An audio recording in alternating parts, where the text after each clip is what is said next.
Okay, so we're talking a lot about deconstruction because I have my new deconstruction workbook, Unculture Yourself, which is the companion to Culting of America.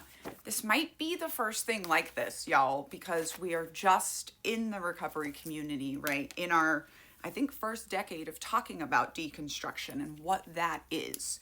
And what that is about a decade, I call it the decade of deconstruction, that it takes to sort out a worldview that you have been given or programmed to believe, maybe from birth or maybe because you joined a cult or a coercive group or were in an abusive relationship, a 1-1 cult, as an adult, right? And this comment here is very important. I'm pretty sure I was deconstructing at like 10. I decided I wanted to be my mother's opposite. Turns out the opposite of a narcissist isn't that great either, but I'm in it for the long haul. And this, I just want to say, that's part of the process, developmentally appropriate. When we leave a high control environment, very often what we choose is the opposite of that, right? And that's usually fine. That's usually better, but it's not healed. When you're still choosing things just because it's the opposite, just because you weren't allowed to do that in your high control group, it's not totally healed, right? You're probably still in your decade of deconstruction because my leaving a cult has 3 parts: the crack and the brainwashing and the waking up and the physically and mentally leaving. That's the only part people think of. Then comes the decade of deconstruction, which starts when you start it. And then comes moving forward with new models that we are actually equipped to assess and decide what we want. So let me tell you about my journey in this process with my child. So when I thought about having children, I was like, never will I hit a child. Never. That is my line in the sand. I will not marry anyone that's okay with it. Like, it will not happen. And that wasn't because I knew all of the things about how harmful it is, how it's often spanking is often sexual abuse. Spanking is definitely physical abuse every time. I didn't know that.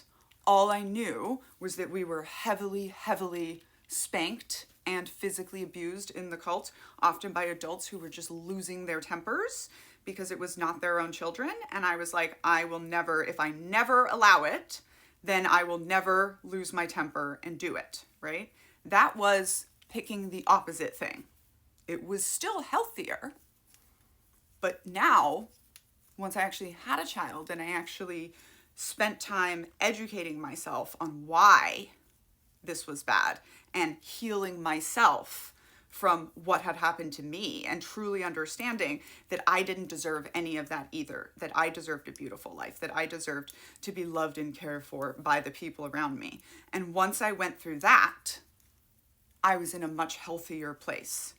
So I just want to say that, like, being in opposite land, it's still better than being in the cult, right? Being the opposite of a narcissist is still better than being a narcissist. But you're maybe not all the way healed until you start picking your new models because that's what you want for your life, not just because it's the opposite. Check out the workbooks. It's all on pre-sale, and you can get those attached here. I'm sorry, I never finished explaining. So what this book is trying to do, if we say these 10 things make up a cult, we're like, okay, let's deconstruct these 10 things. And I like to emphasize, we're not deconstructing the cult. We're deconstructing the ideology. That's why I can deconstruct Swiftianity, which is what I'm doing, even though I do not think Swifties are a cult. It's an identity. We can deconstruct identities and ideologies. A cult is a physical group. We can't actually deconstruct that or necessarily have any effect on it. So this book walks you through, right now I'm on charismatic leadership, and it has a bunch of different questions and prompts and little quizzes and exercises that you can do. Is 130-page workbook going to be the end of your decade of deconstruction? No, but I hope it gives a little guide to get started and how this might work. And of course, I'll be doing it along with you.